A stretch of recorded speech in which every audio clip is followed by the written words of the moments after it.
berbuat salah, misalnya dengan menyalahkan atau menertawakan teman yang berbuat salah.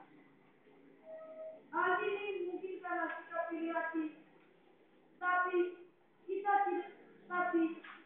tidak sadar bahwa ternyata kita juga banyak dosa dan kesalahan. Kita dengan bersabda, hai orang munafik, keluarkanlah terlebih dahulu balok dari matamu, maka engkau akan melihat dengan jelas untuk mengeluarkan selembar itu dari mata saudara.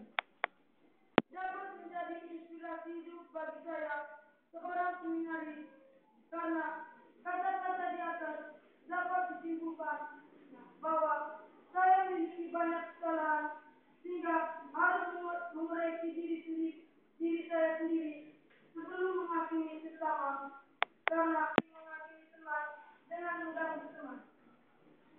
Ketika saya mengganggu teman, saya tidak sadar bahwa saya juga pernah berbuat salah, sehingga saya terkadang dihakimi teman dengan balas diganggu teman.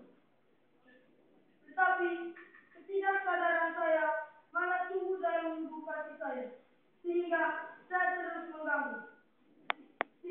Saya dapat mengabaikan sikap hidup saya seperti ucapan Yesus, yaitu, mengapa engkau melihat selembar di mata saudaramu, sedangkan balok di matamu tidak engkau ketahui? Yang dapat diartikan bahwa saya hanya tahu menghakimi orang lain, tetapi tidak mengoreksi kesalahan dari dalam diri saya sendiri. Sekian dan terima kasih. Jemaat suara silakan. Hanya